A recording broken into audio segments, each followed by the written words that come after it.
in season 1 meant to be? Like, were they supposed to be like one-off jokes, like I pencil, or something else? We get into that a little bit. There's a scene in episode 2 of season 4 where Box and Bonesaw talk about potentially being the prototypes of Knife and Suitcase, and we see overlap there. So it's something we want to get into in future episodes, but they were created by MePhone for sure. Because I know there are other characters that were a little bit more gray area, whether or not they were made by him, but they definitely were. Those new debuting characters, like Jack.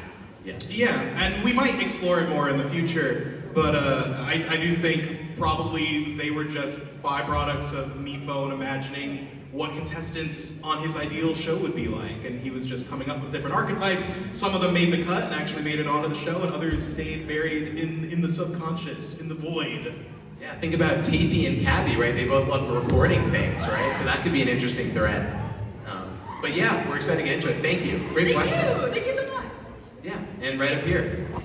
Hi, my name is Orson. I just wanted to ask something. If you all had to decide a winner for each season instead of the comments voted, who would you choose for each BFDI season?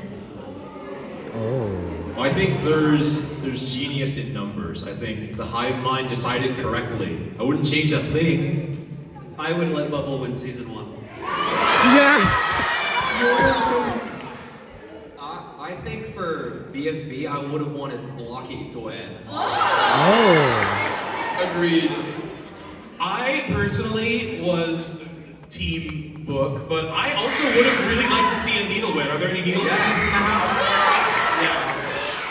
Yes, Needle, you can win. I think I agree that Bubble was robbed in season 1. Yeah. I was rooting for Coiny and BFDI A. I was actually surprised. But yeah, you know, but he did great. But yeah, I was great rooting for question. Rocky in every single one. Yeah, and right over here. What happened to Ruby and BFDI A25?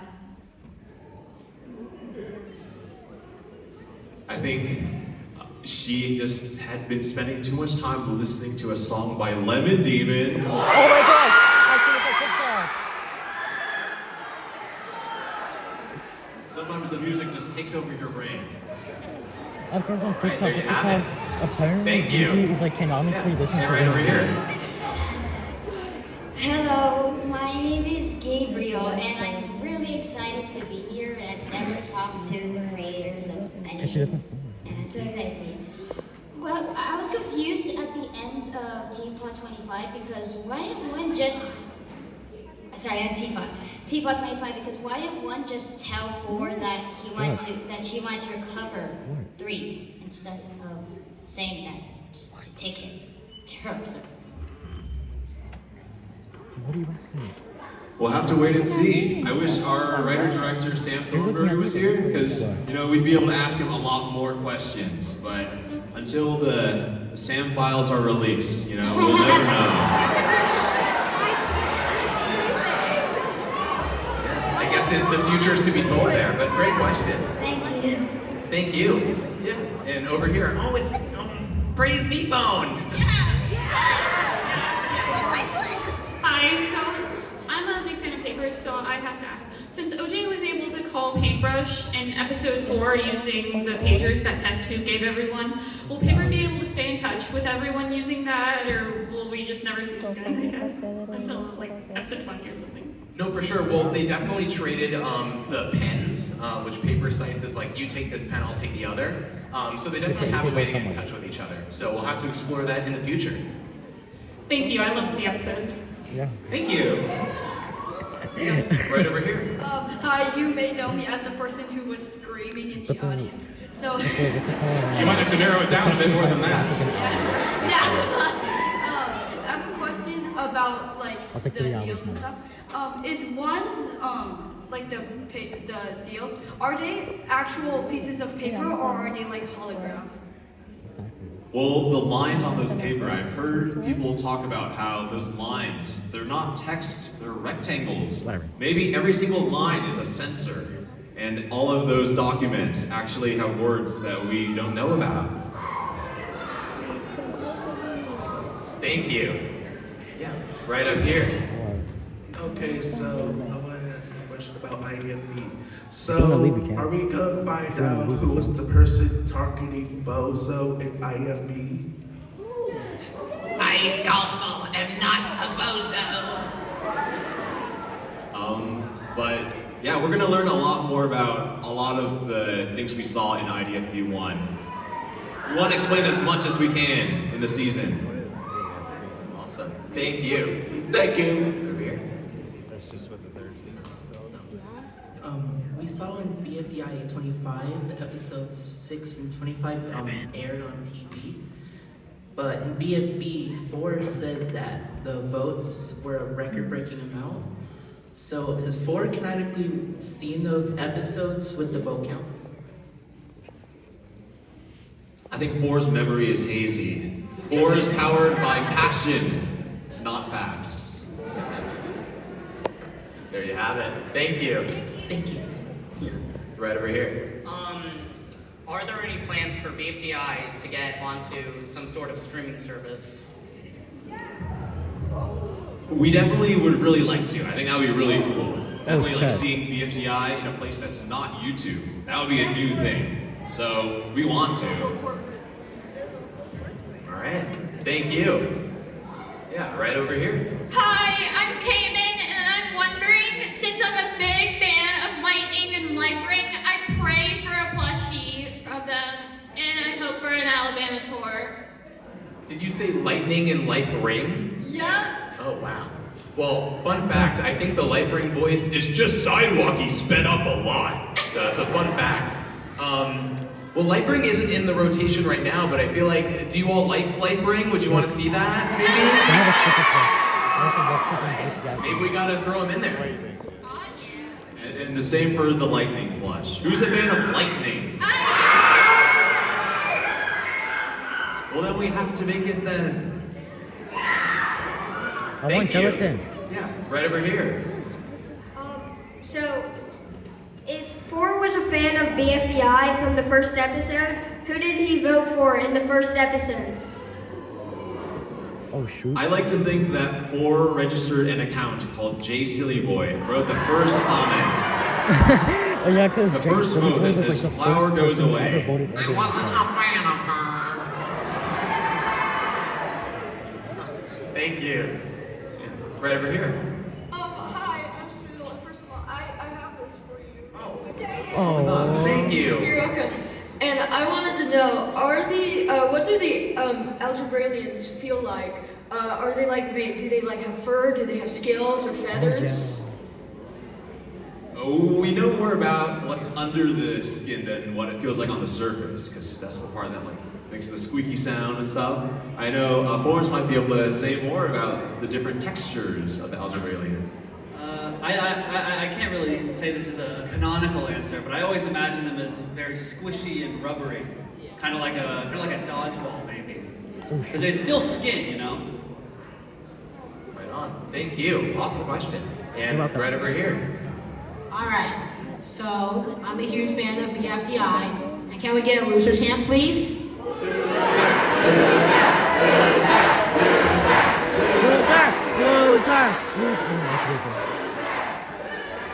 Alright, now Michael, can we get a picture of us and you? Oh my gosh. Well, first of all, thank you for the loser is thing. What about winner? Let's get it in real quickly.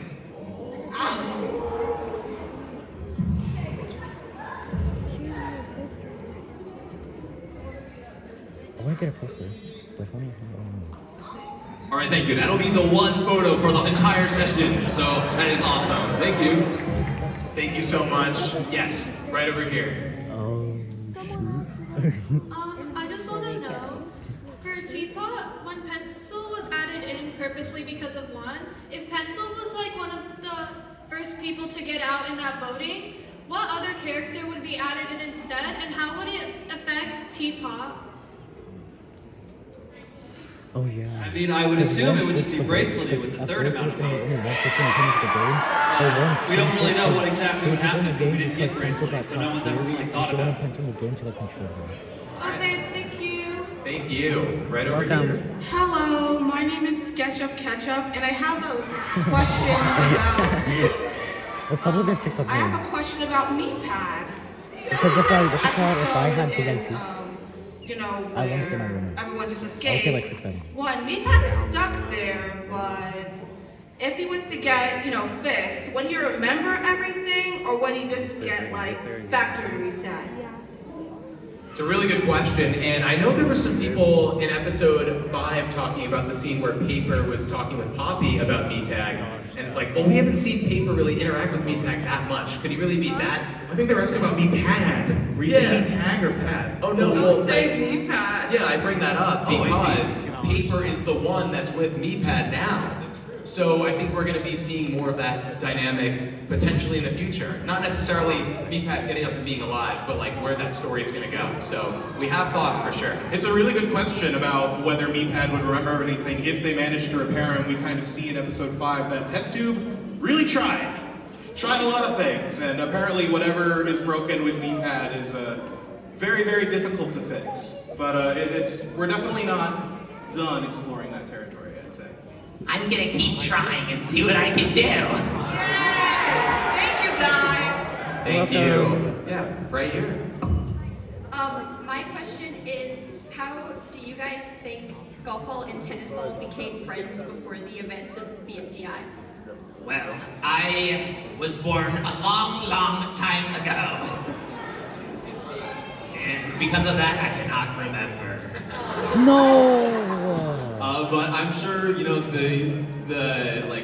the viewpoint of the camera, maybe we'll see it, if golf ball doesn't remember, we'll see it happen, in a flashback or something.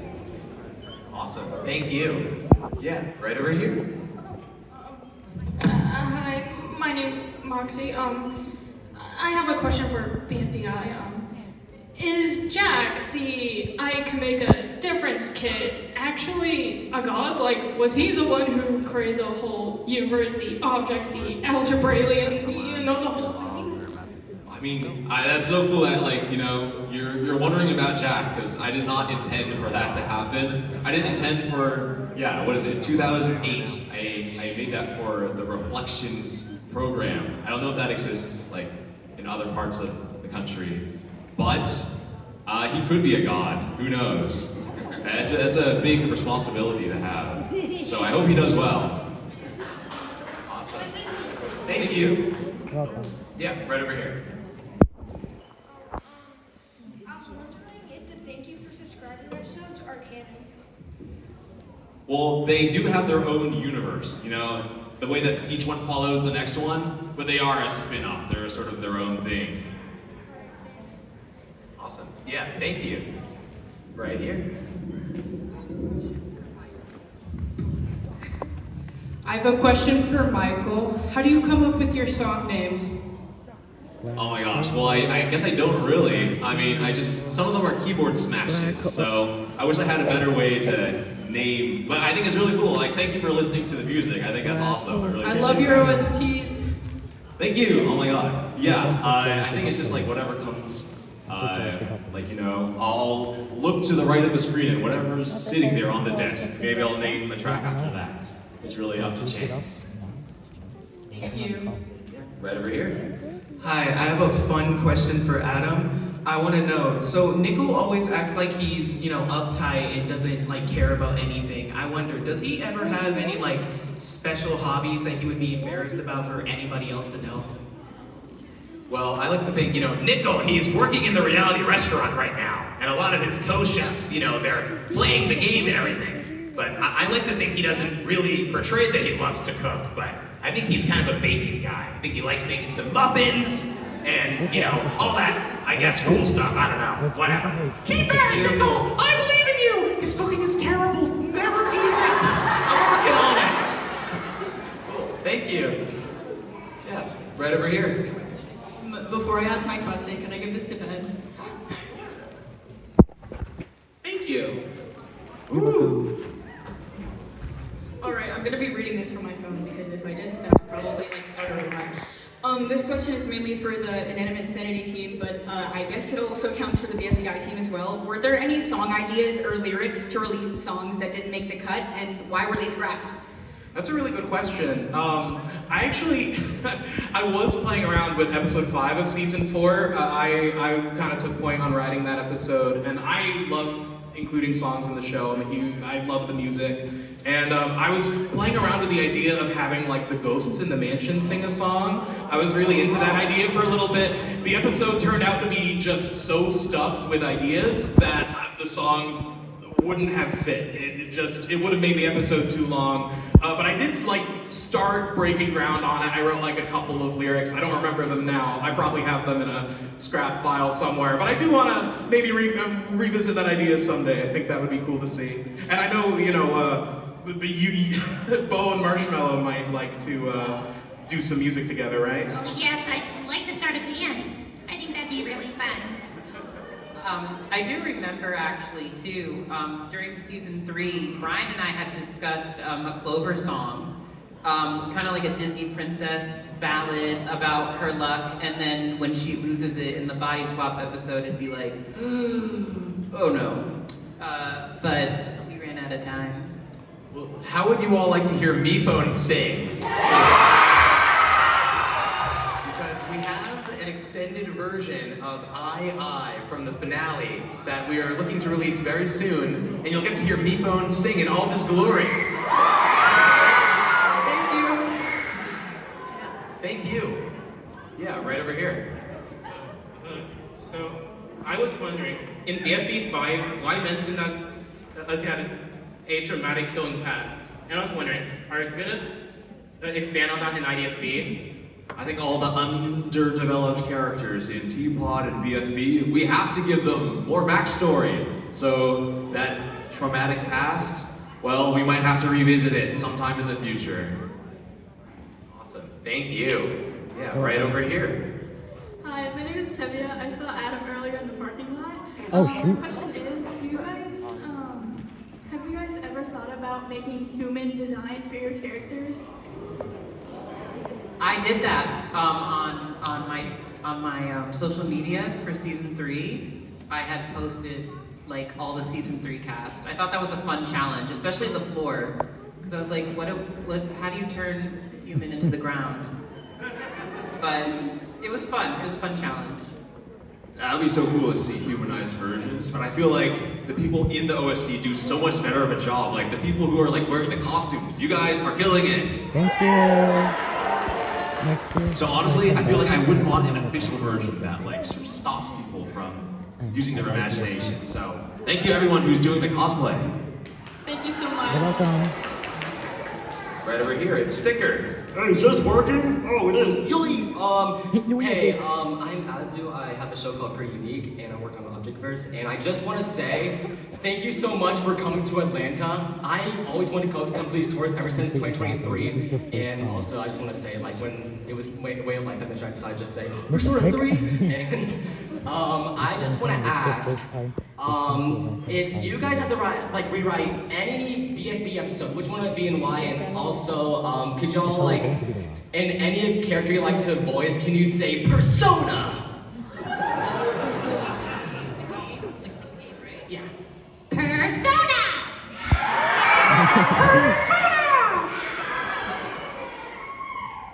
Persona! Persona! Persona! So for the BFB, like, is it just from BFB 1 to 30? Pre and post split. I think a fun episode to like look back on and maybe rewrite, or I would say maybe the finale. I think that could be like a fun way we can like maybe expand more on that. I think that would be it could be like a cool opportunity to like maybe push more stuff that connects to like Teapot, because we did see a bit of like Clock in 2 and BFB 30. It would have been cool to maybe we could see like more of the Teapot characters then, or like sprinkled throughout the season. Also, can I get a picture of you guys real quick? Like on the this.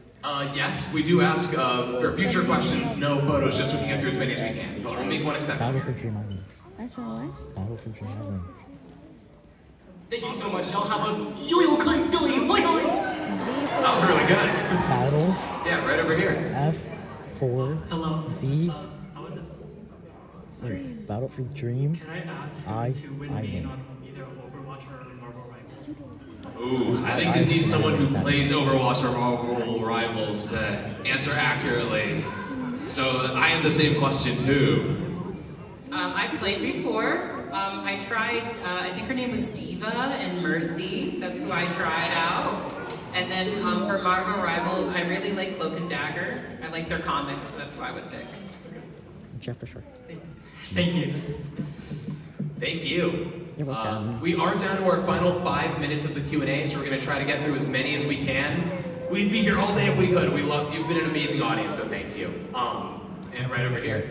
Hi, I'm Kyle or Layla, and not to be pushy, but is there any updates on the Meathead plush? Ooh, the Meepad plush. Well, we did have a prototype of the Meepad plush that was created, but we had some merchandise issues that some of you may be aware of. But we have since gotten past those, and he's definitely in the rotation.